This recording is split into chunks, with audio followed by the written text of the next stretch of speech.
Appreciate y'all having us, Steve. Thanks for doing this event. Usually our region hosts a media day, and we weren't able to do that this year. I'll be honest with you, I had a baby at the same time we were supposed to have that, and it was my first kid, so that kind of took priority in me hosting it. So thank you for allowing us to talk about our kids. Anytime we get a chance to do that, we really want to. I'm not going to spend a whole lot of time. I'm just going to kind of give you a brief kind of overview of our kids, and then I brought them out of school. So if y'all got questions for them, I'd love to ask them, you guys ask them questions. Mainly two of them don't really like to talk a whole lot, so that's why I picked those guys. So real quick, last year we didn't do everything that we should have done. There was a lot of stuff offensively that we hung our defense out to dry. I think at one point our defense was giving up 8, 9, 10 points a game, something like that, especially against our region guys. Offensively, we couldn't help them out. That was a coaching mistake. Our kids did everything they should have done, and I've been pretty transparent about that. And now, like I said, we've taken some steps to fix those things. We brought 2 new guys in on staff. Josh Roberts, who's been the head coach at Signal Mountain for 7 or 8 years. He's taken over kind of our offensive coordinator, offensive line role. He's done a great job with those guys. And here's the deal: that's the hardest job on our football team right now because we graduated all 5 offensive linemen. The only one that on our football team that had gotten some offensive reps is number 74 right here, Elijah Pritchard. We did bring back most of the receiving core. I brought my quarterback back, and then we have I think probably the strongest stable of running backs that we've had in a long time. We got 3 or 4 guys that we can throw in there and we trust to carry the ball, run power, which we haven't pulled a guard in almost 2 years, so we've been excited about doing that. So that's kind of offensively, and I'll introduce the rest of these guys here in a second. Defensively, we also graduated the entire defensive line. Actually, every one of them went and signed a college scholarship, which is part of the reason that we were so good on defense last year.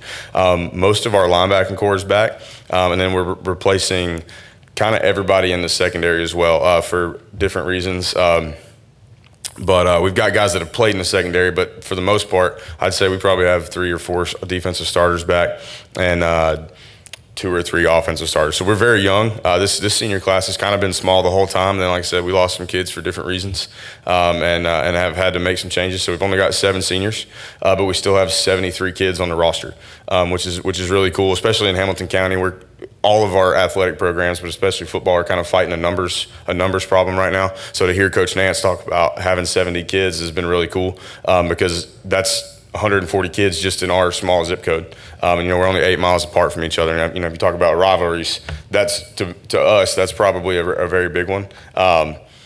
It's not as much for me because I didn't get to play them. When I was at Ooltewah High School, East Ham had just opened. So I don't like them for different reasons. They took our senior class, right? But our kids have grown up in that rivalry because they opened, I think, in 2009, 2010. Some really cool stuff for us. Again, I don't have the LED lights. We don't really do the PlayStation stuff, and that's really cool. It's good for culture. The good thing is our kids like to be around each other anyways. This is probably the most fun I've had in a preseason in a long time. But some cool stuff that we got going on. We did just get a brand new turf field. We were the one of 3 schools in Hamilton County to get it. When the one really neat thing about that is, like, nobody called me before we had turf, but now my phone, it just rings off the hook with every soccer team in Chattanooga trying to use it for practice, little league teams, middle schools, everybody, which is great because it is a community stadium. And I'm an Ooltewah guy. I graduated in 2011, and it's really neat to have them come. People want to be a part and have good experiences. We actually just had the ribbon cutting earlier this week. It was really cool to see all those people come back that helped kind of make that happen. With that, obviously, we tried to do some other upgrades to make our stadium, James M. Monroe Stadium, the nicest stadium in Hamilton County. I'm a big facilities guy, and in Hamilton County, you've got different issues as far as raising money and stuff like that, but we've been able to do a lot of good stuff. We've got new scoreboard coming. We've got new sideline bench. All the stuff that we're able to do, we've done that for our kids. And we've got a lot of parents that really take pride in our stadium. So we have work days and do all that, and it's been really cool. Offensively this year, like I said, we've got some new stuff happening.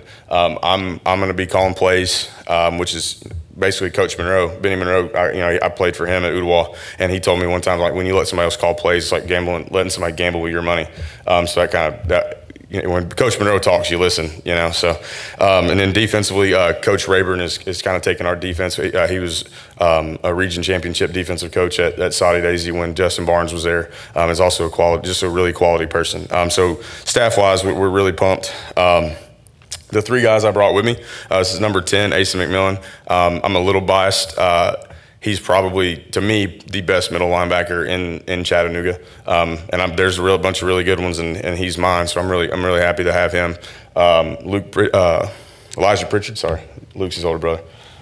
Elijah Pritchard is going to be a mainstay for us on the offensive line and rotate in on the D line. And then I brought Brock Smallman, who I could list all the things that he does, but it'd be easier just to tell you he does everything but drive the bus. He plays in the secondary. He's a starting wideout. He was a backup quarterback last year against McMinn, and he didn't find out until the bus ride. I didn't know that he could long snap until about 2 weeks ago, so he's now the long snapper. He is our hands guy on all the kick return stuff. So he does everything but drive the bus, but we're working on the CDL. So with that, I guess I'll open up for any questions. And again, please ask these guys. I want to make them talk so I can tell their parents they had to. Some players set individual goals at the beginning of the season. I was wondering about your 3 guys. Have they set individual goals or not? Yes, sir. I do have some goals for myself. Mostly it's just like helping out the team as much as possible by doing like grading out above a 90 for every game. And an individual goal I'd say I have is trying to make All-State. And that's the individual goal. So, yes, sir. I don't know if I have much individual goals. I just want to win. Me too. I'd say just for me, just like helping out the team the most I can. I do a bunch of different stuff with a bunch of different positions, so just being a team player, I guess.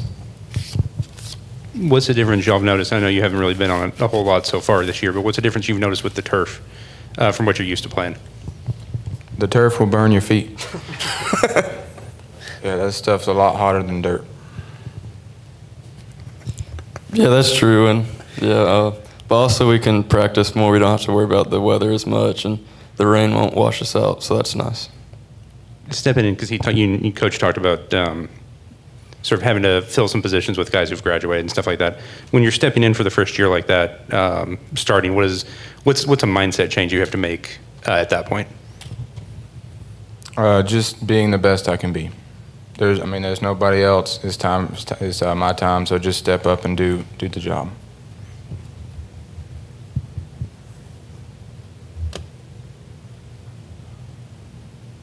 And Coach, just looking at your region, what's something that stands out to you on the schedule? So obviously, we've got a couple of our region opponents come up here and talk, and our region is high quality football, especially with the last year's edition of East Hamilton, which again is a rivalry. But they've built a really quality program, and early when that school first started, it really wasn't much of a rivalry. I mean, it was because it's 8 miles apart, but I mean, it typically was a bus ride for them to get whipped, right? And now, I mean, like Coach Cagle was saying about the Bradley McMinn matchup, like our seniors haven't beaten East Ham yet, and we've had some opportunities, and I think that's going to be the biggest thing for our kids and our program, and not even just football, but really our entire athletic department at Ooltewah High School is like our kids are good enough to win games. I just don't know that they totally believe it yet. So I think when you get into playing those region games, like they belong there, and they need to believe that they belong there. So when you look at playing, like our region again is high quality, well coached 5A football, right? And that's familiar for us because we've been at 6A. We've bounced 5 and 6A probably for the last 20 years. But when you play a McMahon and now Walker Valley with what Aikens has done and Nance and Coach Moffitt late in the year, like he's able to keep those kids playing. And then now Coach Harvey, who I've told Aikens this. I mean they obviously were very good on offense last year, Walker Valley. But they made a semifinal run because of how good their defense was coached. And now he's at Ray County, so now you're getting a quality defense at Ray County for sure. So I think, you got to bring it every week in the region. And our non-region schedule is tough too with Central, and they got what I think is the best player in Chattanooga, and Ronnie Watson. Like he could take the ball for 6 at any point, right? Saudi Daisy with Coach Owensby, Coach Rivers at Hickson. Like it's a quality schedule for us, and we're excited because there's not many things better than playing Friday night football. And, I played in college, and I remember the stuff at Ooltewah way more than I do at Carson Newman. So. What's that like just for you? What was that transition between high school and college for playing like? What's the difference in that mindset? I'll be honest with you, how fast it was. Because I was hurt going into my freshman year of college, and then so I waited a whole year. I got to learn the offense, and I was like, okay, I know the playbook. And then you get out there for your first rep in spring, and it's like you cannot keep up. And I got to luckily, I got to play for Ken Sparks, who was a legendary NCAA coach, and just the way he made you think at a certain speed, and then the games, and again with inside veer, so it was right now. But that's probably just the speed of it, and I think that's the biggest thing in high school football is the JV speed to the varsity speed. You practice the same stuff all week, but on Friday goes way faster than Monday does. So. And those guys, I mean, we got a lot of JV guys that are going to have to play, or JV guys last year that are having to play now. And like Elijah said, there is nobody else. We got 70 kids, but we only got 7 seniors. So, I mean, like I said, I tell them all the time, like there is nobody, like nobody's coming to save you. It's you guys. So.